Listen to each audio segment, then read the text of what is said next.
I'm Rachel Johnson, co-host of the EduGals podcast, a part of the Education Podcast Network, just like the show you're listening to now. Shows on the network are individually owned, and opinions expressed may not reflect others. Find other interesting education podcasts at edupodcastnetwork.com. Hey, welcome back. Steve here, and today I'm talking with Kevin Paul Scott, the co-founder of ADDO, a leadership consultancy in Atlanta, Georgia. ADDO exists to inspire people today to impact tomorrow. Our focus is Kevin's latest book, Inspired Every Day, 3 Indispensable Ingredients to Connect with Your Passion. Awesome book, powerful conversation. Thanks for listening. By the way, before you go, it'd be so cool if you went to my website, stephenmiletto.com/reviews, and left a review. It's so simple. You just go in there and click on a button. That'd be nice. Thanks so much. Thanks for listening. Enjoy the show.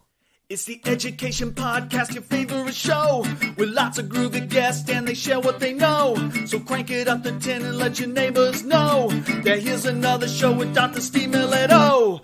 Teaching, learning, leading K12. Teaching, learning, leading K12. Teaching, learning, leading K12. With Dr. Steve Miletto. Kevin Paul Scott has traveled to 6 continents and spoken to leaders from more than 100 countries. Kevin is the co-founder of ADDO, a leadership consultancy based in Atlanta, Georgia. ADDO exists to inspire people today to impact tomorrow. In addition to working with businesses and brands, ADDO has developed the National Chick-fil-A Leader Academy program, the Atlanta Braves Leadership Institute, and other leadership programs from cradle-through-career. Prior to founding ADDO, Kevin's background included nonprofit charitable work, business ventures, and politics. After graduating from the University of Georgia, go Dogs, Kevin served on a presidential campaign team and then worked as a representative for a United States Congressman. Kevin is the author of 4 books, including his latest, Inspired Every Day, 3 Indispensable Ingredients to Connect with Your Passion.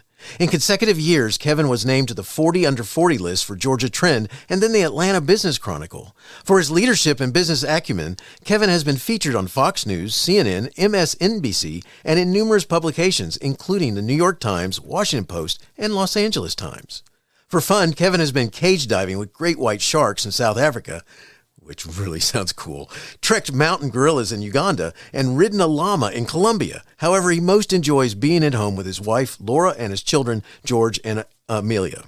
Our focus today is on his book, Inspired Every Day, 3 Indispensable Ingredients to Connect with Your Passion. Kevin, thanks for joining me today. Say hi to everyone.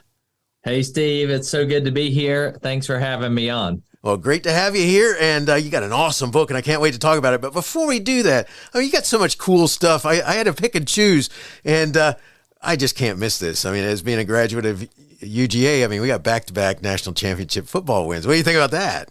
Okay, so I'm going to show my age here, but I was born after 1980. So my entire life, I had never experienced a national championship.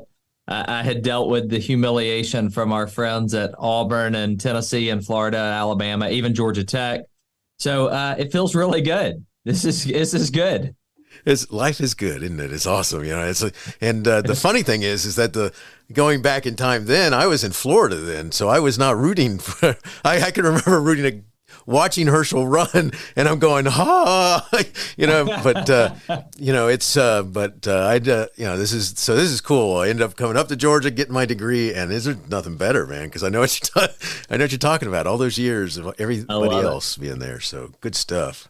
Okay, so I gotta at least ask this, because how can I mention being in a cage with great whites and not ask about it? That had to have been cool. Oh my gosh, it was so cool. So let me give you a quick story. So Steve, when I graduated from college, I had never been out of the country. So my dad's a firefighter. We did vacations in Panama City Beach and Pigeon Forge, Tennessee. But I had a group of friends that asked me to start a company to take college students on trips abroad. And so our first time out of the country was 100 days in Africa, going from Kenya to Cape Town overland. And one of the coolest experiences, if you're ever in Cape Town, South Africa, they have the opportunity to go cage diving with great white sharks. These are some fascinating people. If you ever watch Shark Week, these are a lot of people who used to go hunting for sharks, and they had this crisis of conscience that they shouldn't do that anymore.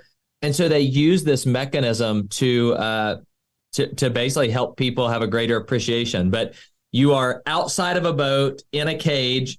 About 2/3 of your body is below water. 1/3 is above. They throw this chum out in the water. And then when the sharks come, you basically, if you imagine this, you push yourself down underwater and you've got these masks, goggles on, whatever, and you see the sharks come right there. The first one we ever saw was about 16 or 17 feet long. I did it multiple times, which means I'm probably not very bright, but it was an incredible experience. That's awesome. Just as a note, yes, there is an age difference here, and I've seen, including recently in a re-release of it, I've seen Jaws too many times, and it's like all I can think of is the ending of a couple main characters in that movie. That it's like, wow. So that's so cool. That's so cool. Kudos to you. That's I can only imagine what that feels like to witness it being out there. And that's a big fish, man. It is a big fish. Jeez. Wow. Nice. All right. So let's talk about your latest book, Inspired Every Day, 3 Indispensable Ingredients to Connect with Your Passion. Where did the idea come from? I mean, what made you say, I got to write this book? All right. Let's talk about 2 things, Steve. The first is this. The latest research shows that 79% of workers in America are disengaged at work. 79%. It's actually, if you divide it up, it actually sounds even worse than that. I think it's like 63% are what Gallup calls disengaged, and an additional 16% are what they call actively disengaged. So these, Jim Collins called those people onboard terrorists. They're the ones who aren't just, some people right now are thinking of somebody in their school who's like that. They show up every day trying to figure out how to bring the deal down. Here's the deal. That's 4 in 5 people in the country are not inspired. They're not engaged in what they do. And I really believe a lack of engagement is due to a lack of inspiration. So let me tell you a conversation that I've had with thousands of leaders over the last couple of years.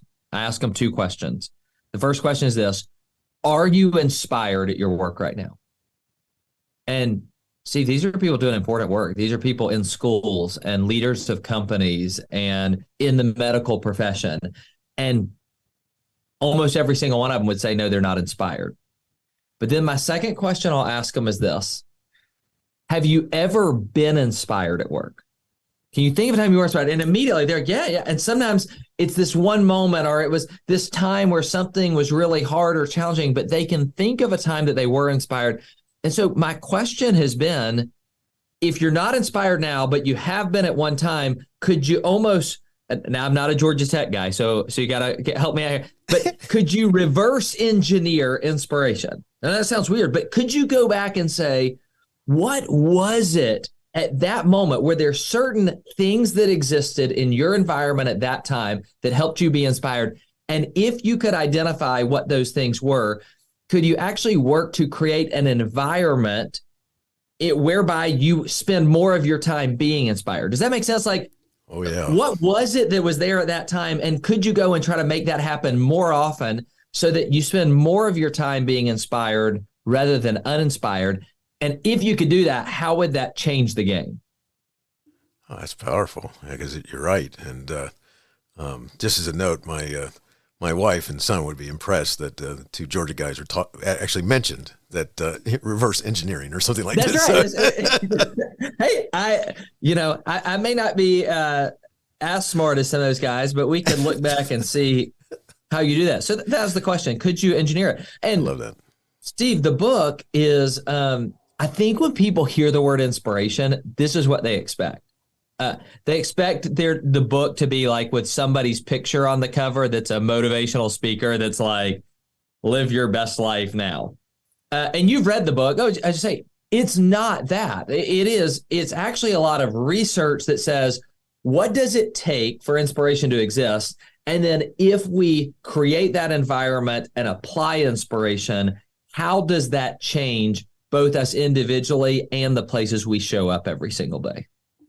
I love that. It's because you're exactly right. By the way, I liked your imitation there. That's it's so powerful, because when you're talking about this and looking at that and looking at, like you said, re-engineering. So you come back to, what made you why were you inspired before? What is it that was making you approach it differently than what you are maybe now? Because that's like you said, it's a big percentage of people saying that they're not engaged or they don't feel the same at work. And so how can we get us into where we need to be? And, I got to say this. At the beginning of the book, you say this: being inspired in our careers, our families, and in every endeavor isn't just a nice add-on we can take or leave. It's the engine that drives us to excel in our work and relationships. Could you talk about this statement? Because it's a cool way to begin. Yeah. Well, so you mentioned our company, ADDO. ADDO is the Latin word for inspire. So this is something that we're passionate about from our ethos of what we're about. And it's exactly what we said there. Inspiration isn't just like, oh, it would be nice if I was. I believe it is the thing we need to show up and be our best every single day, because there is a difference in how we perform and how we respond to people and how we tackle challenges when we are inspired. It's not something that's just like, well, I'm not, I guess I'll just survive without it. If we want to create high-performing environments, and by the way, that's true in the business world and in the education world, we need to show up every single day inspired to tackle those challenges.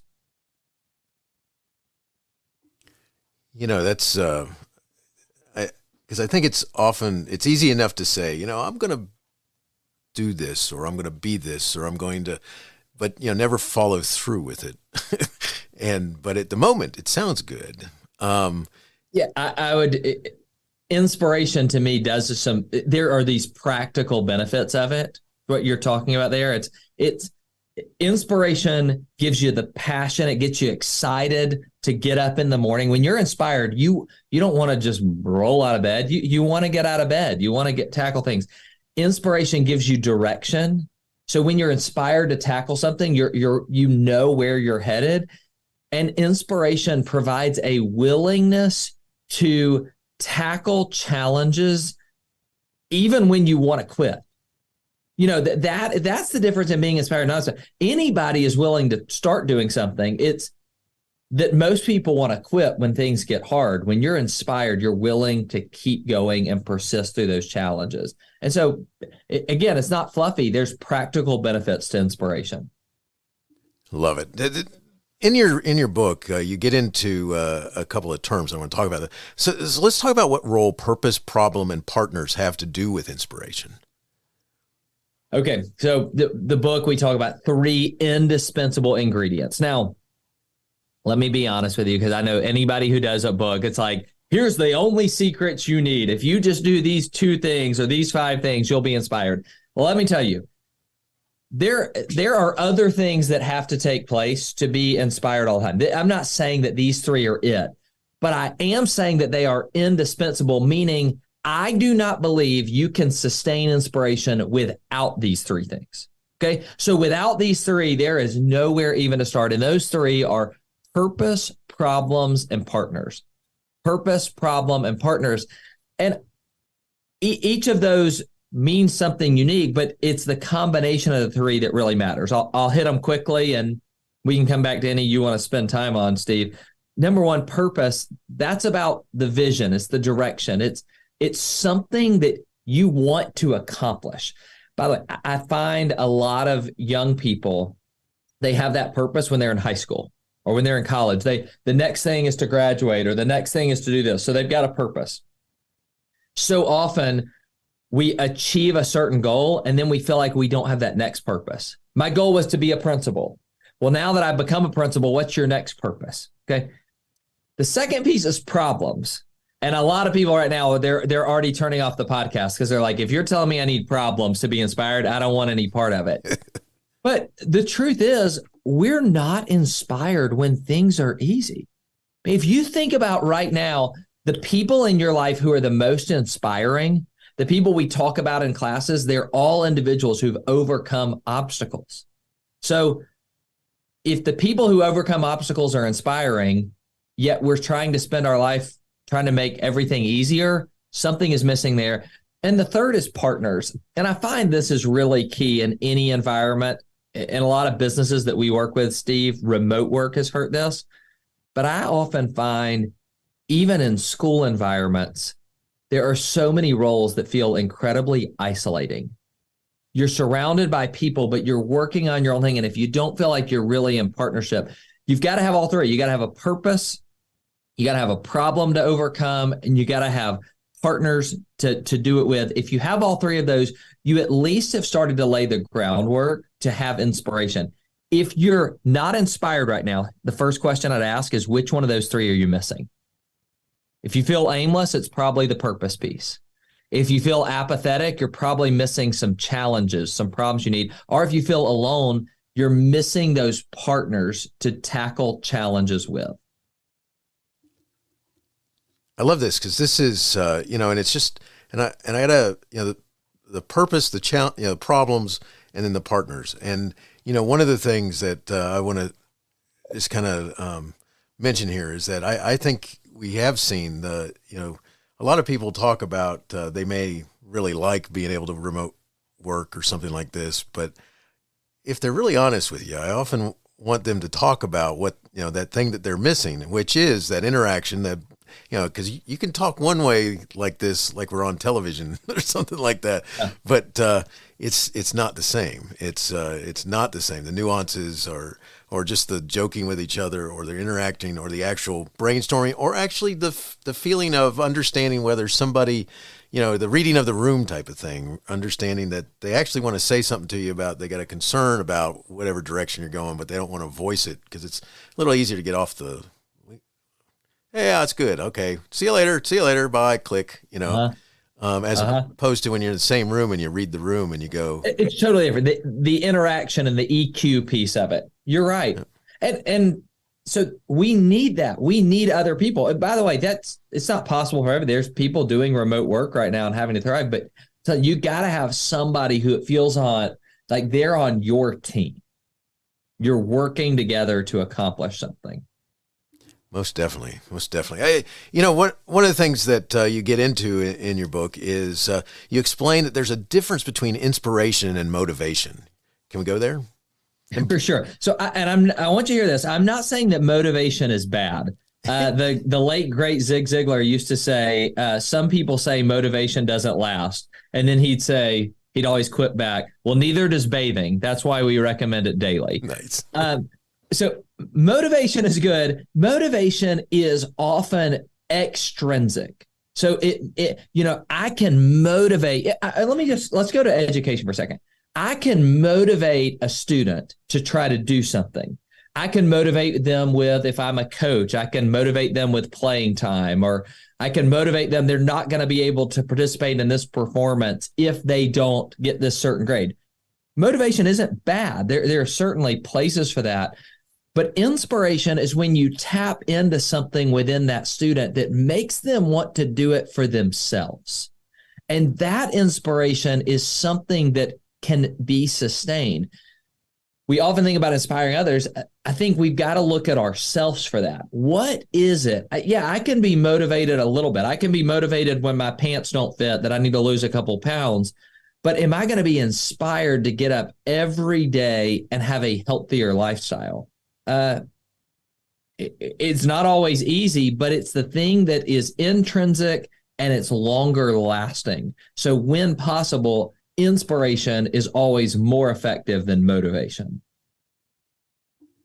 Excellent. One of the things that I think that, when people are reading and thinking about this, and just as a note, listeners, I got to make sure there is so much. I really had to fight with myself about, okay, what am I going to ask? Because I don't want to give away all of the book either. So it's at the same time, just want to say that because it's really powerful in thinking about how you approach things, what decisions you're making, thoughts that you have about how you approach, how you're going to, whatever this challenge is that you have, or what you're thinking about, have I gotten stagnant in what I'm doing right now? I mean, there's a number of things that really come to mind as I was reading your book. And, one of the things in an early chapter, you say this: here's a hard truth. If your approach is to run away anytime a problem presents itself, you won't develop the inner resolve to be inspired every day, and you won't inspire others.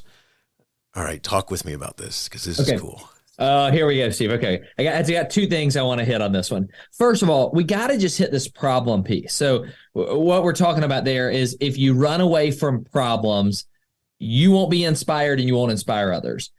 What is the connection between problems and being inspired? I had somebody stand in front of our team one day and they wrote 4 words on a board.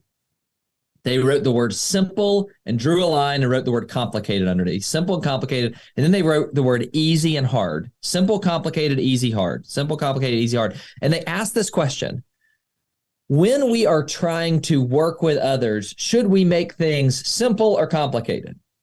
We said simple. I think everybody would agree. When you can simplify something, that there is power in that. People want something simplified. But then the second question that this coach asked us was a little tricky. He said, should we make things easy or hard?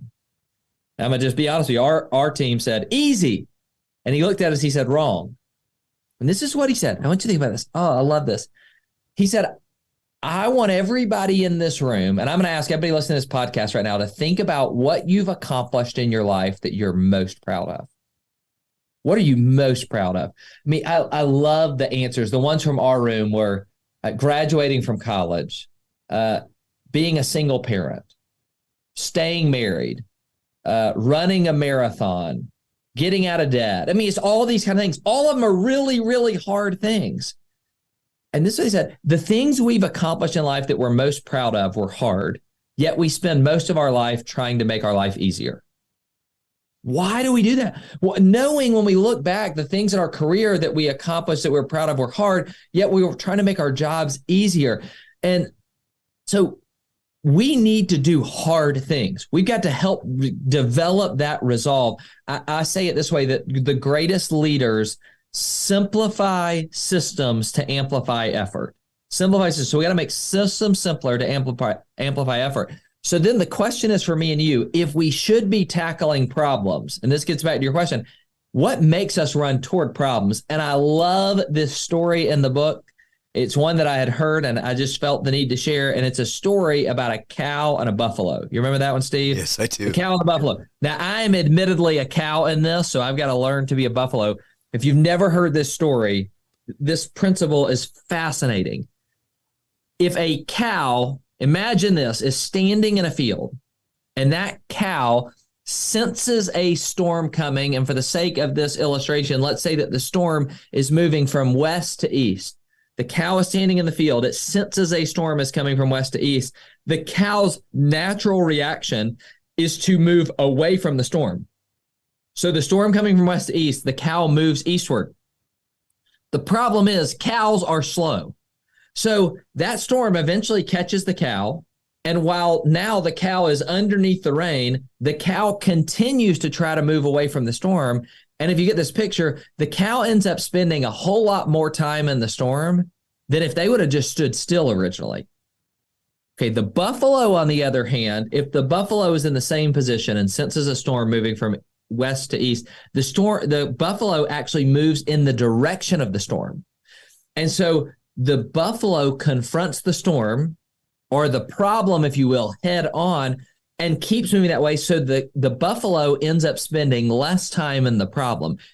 Here's the thing for us. Number one, we need to be more the buffalo. This is not being a bull in a china shop, but we need to be willing to confront challenges head on. And if you've ever been in a position of leadership, you know this to be true. Even though it's uncomfortable, when we confront challenges head on, they usually are shorter in duration and they're never as painful as we thought they were going to be. See, I don't know about you. I know you were a principal for a lot of years and you've been a leader in education in so many areas. I run a business. I get to do this, but I'm telling you, there are times I avoid problems. I try to not make the phone call back. And every time I delay, I make the problem worse. Bad news doesn't get better with time. We've got to have the courage to confront challenges head on. You got that right, and especially in education, because it only gets a lot worse. It just compounds whatever, it's like, why didn't I do that? Why didn't I make the phone call? Why didn't I address it? Why did I just not gather everybody up and said, hey, let's talk about this because something happened here that wasn't supposed to happen, and let's just take it on. And but because instead it's the same thing like you're talking about in business. What happens is that it invariably gets worse, and then you're stuck with this mountain that you've got to address now that is so much, just at a different level than what it may or may not have been before. And I just, it's so much. So this section just really speaks loudly because it's so easy sometimes for someone to say, I'll take care of that tomorrow, or, and then tomorrow comes and you're like, well, I'll get it at the end of the day. Well, it's the end of the day, and so I'll just take care of it tomorrow. And before you know it, 3 weeks later, I think I'm supposed to call somebody. And wow, and so I love that story of the cow and the buffalo. That's awesome. I like it. All right, so later in your book, you note, sifting my priorities keeps my focus sharp. Okay, so what are you talking there? Because I love this. Okay. Maybe the most transformational thing for me as a leader has been an effort to prioritize my priorities. Okay. I don't know how many of your listeners are like me. I am a to-do list person. So I physical, like I'm standing right here right now. Like I still this morning like to get up and say, here's the things I want to get done today. And I have 10, 11, 12 things to get done today, and feel pretty good about it when I cross a lot of things off those lists.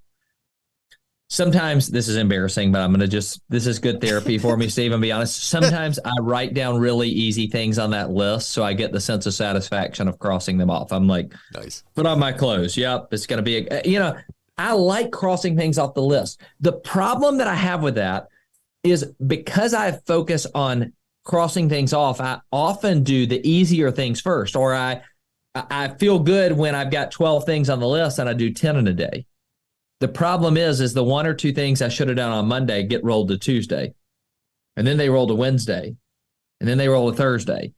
And what happens is I find that often for leaders, we're doing a lot of good things, but we aren't doing the most important things. And what we've got to do is put our priorities in order. So let me recommend another book. There's a book by Greg McKeown called Essentialism. Have you ever read it?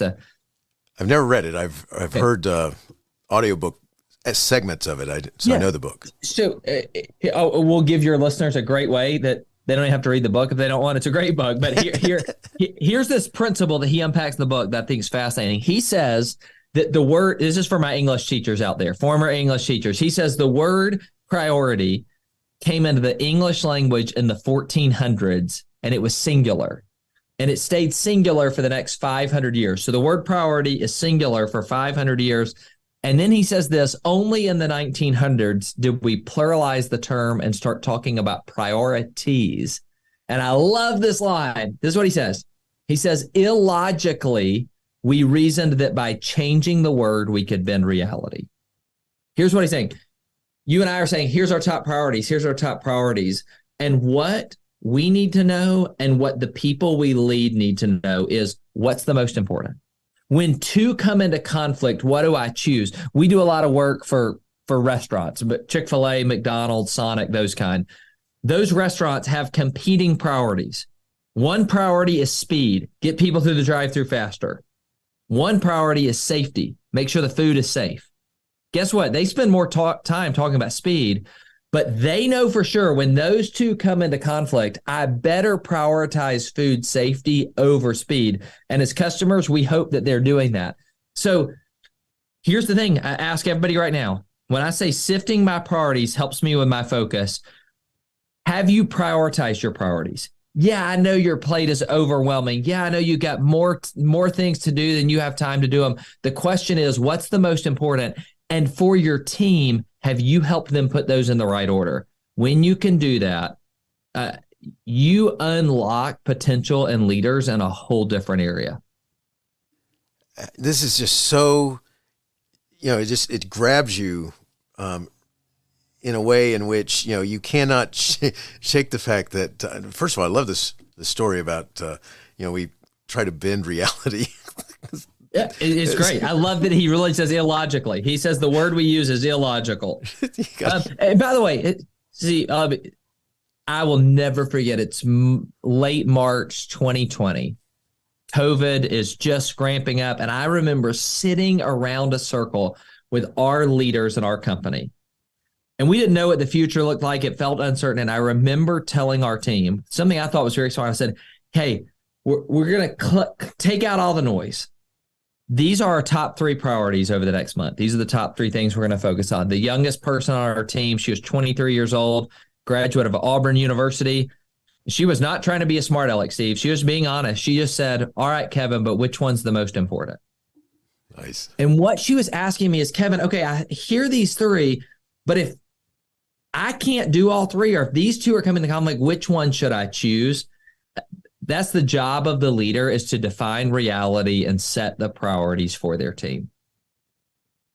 That is so important. And it's so necessary, because going back to what you said about that story, I mean, there's a reason why you use the word priority. You know, I like to use, along with that, I like to say something like Christmas wish list, but this is my priority.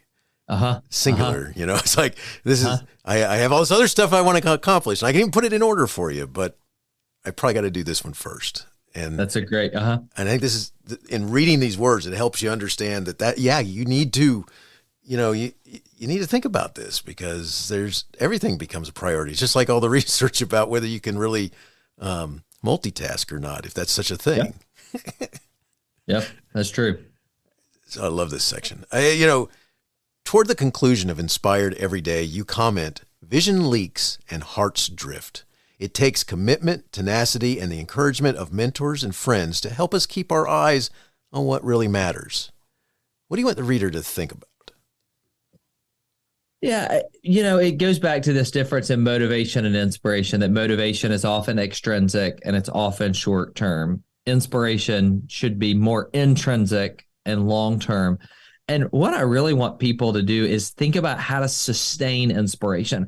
I think when we even say the word inspiration, many people think about a football team about to run through the banner at the beginning. They think about this rah thing, but real inspiration isn't that can be a part of it. Inspiration is, man, I got a tough day ahead. But I'm willing to get out of bed and tackle these challenges that I need to do.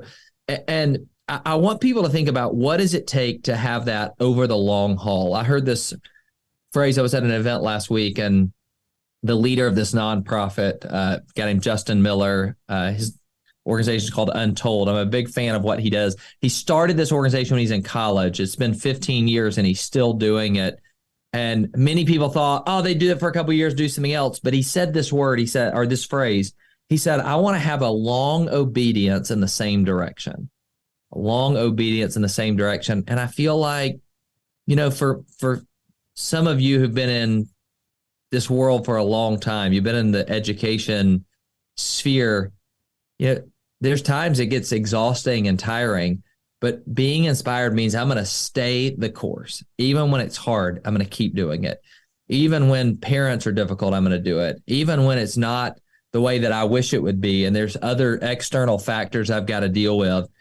Being inspired means I've got the commitment and the tenacity to keep doing what matters most.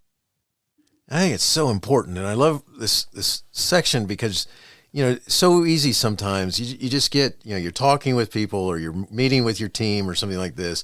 And, you know, it's possible that someone's tiring of being focused on this or something like that. And it's, or, you know, looking over here, and there might be this, you know, shiny silver object over this way, and I'd really love to go this way. And it's like, no, we got to come back here. And even with yourself, you know, the idea that I might see that shiny silver object, or I might decide that I need to, you know, I want to start focus on something else, even though I haven't finished what I've been trying to accomplish. And I just think this speaks loudly to that idea that, you know, the reason why vision leaks and hearts drift is because, you know, we are who we are. We're people. And so we kind of got to smack ourselves back on the track or something like this.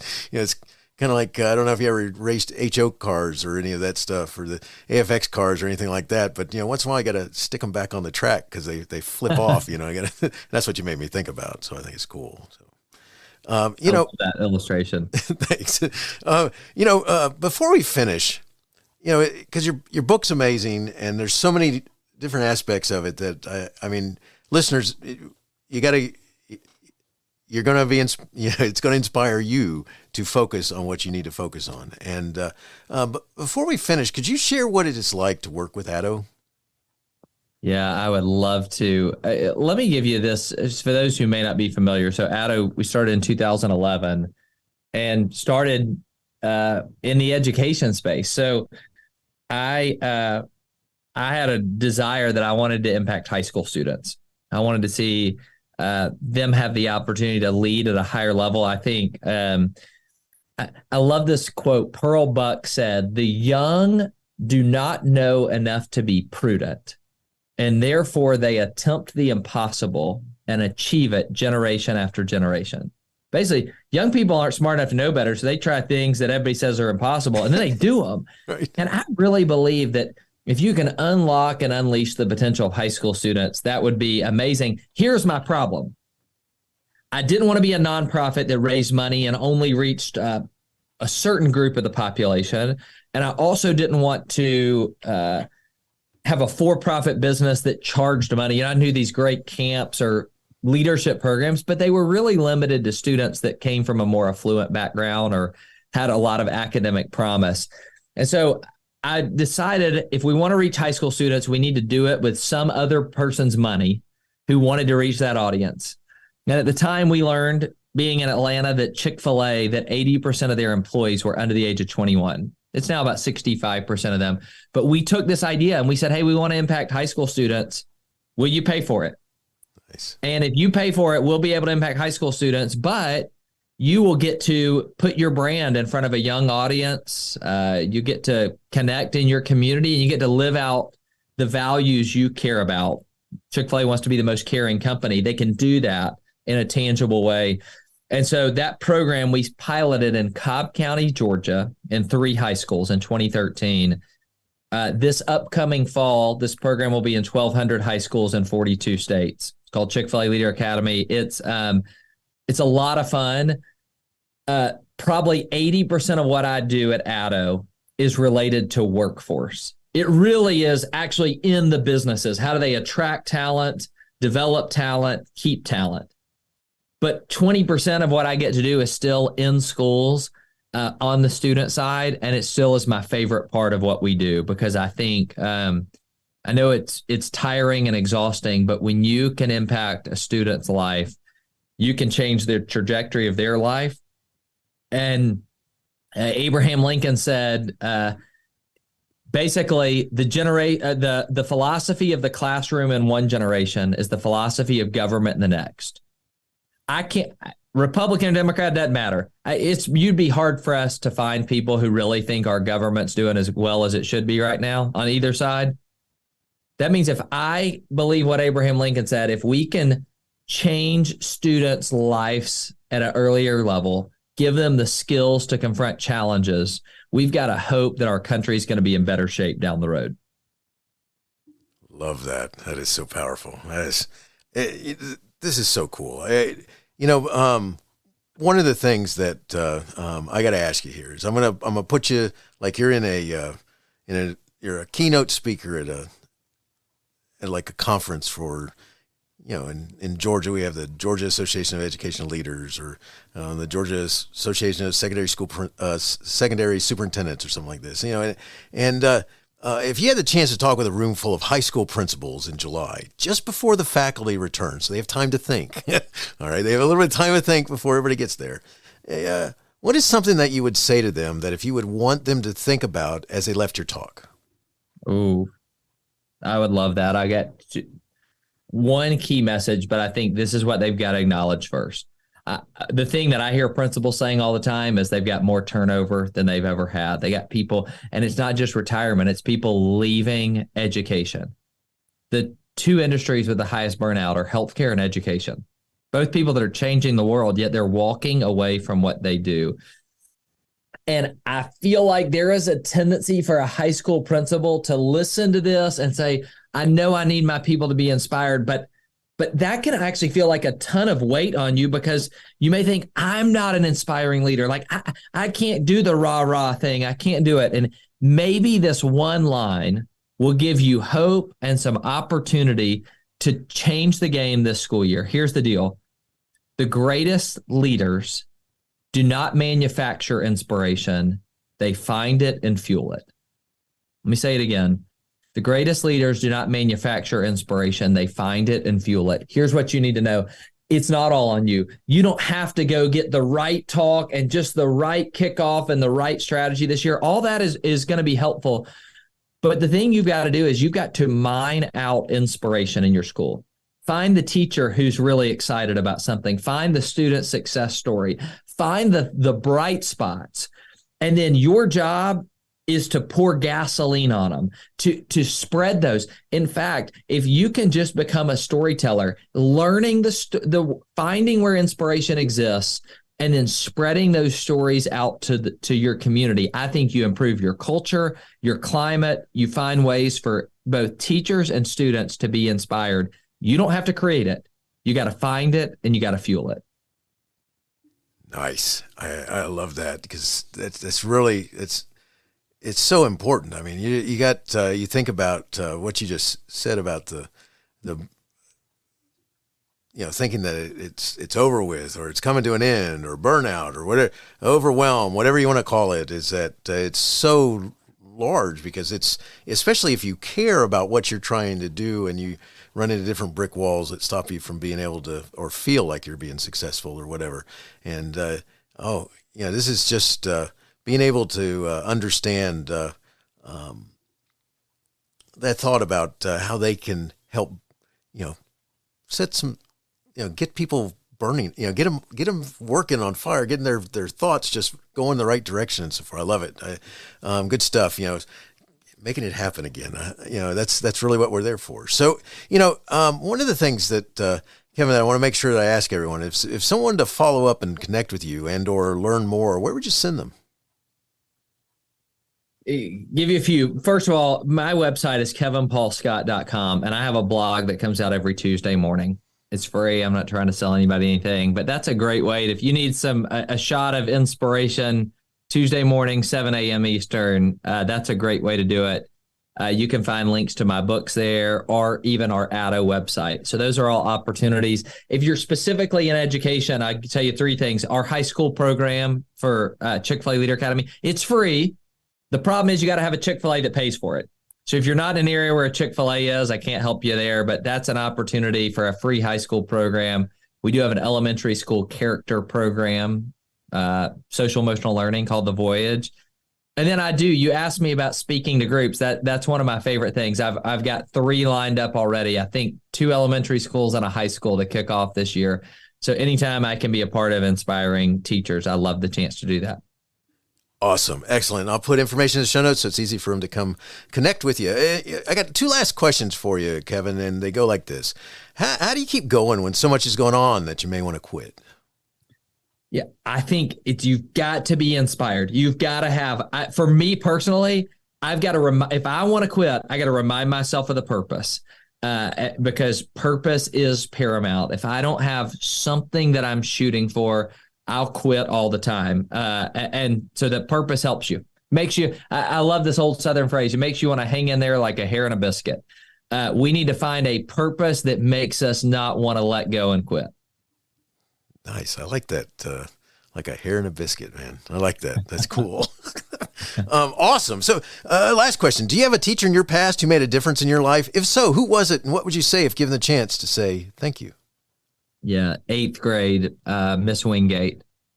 I had a lot of academic potential and not a lot of follow through. I was the kid that just didn't really apply myself.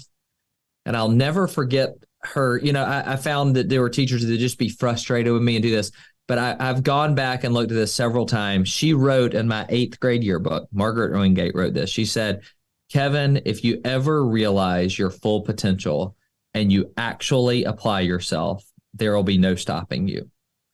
And I think it's just a reminder, and I'd remind anyone in education that your words have such power. And now, wow, 25 years later, I remember words from an 8th grade teacher. And so I'm thankful for her.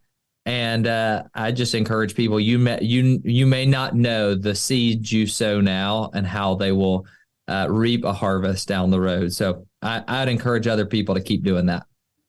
Excellent. Love it, love it, love it. Kevin, thanks so much for talking with me today. Inspired Every Day, 3 Indispensable Ingredients to Connect with Your Passion is a must-read. Inspired Every Day challenges the reader to find their passion and purpose, to live inspired, and to inspire others. What a powerful book. Wishing you success in all you do. Hey, you have been listening to Teaching, Learning, Leading K12, a podcast to help you help kids achieve their dreams. Teaching, Learning, Leading K12 is a member of the Education Podcast Network. Podcasts for educators, podcasts by educators. Teaching, Learning, Leading K12 is a member of the podcast network based in Canada called Voice Ed Radio. Voice Ed Radio, your voice is right here. The opinions expressed on Teaching, Learning, Leading K12 are those of the guests and host. Teaching, Learning, Leading K12 is intended to share ideas, advice, and suggestions. Teaching, Learning, Leading K12 is produced for educational purposes. Hey, thanks for listening. It would be awesome if you visited my website at stephenmiletto.com and connected with me, left a review, and listened to more episodes. And by the way, you could also share it with your friends, with your family, and your colleagues. Thanks so much. You're awesome.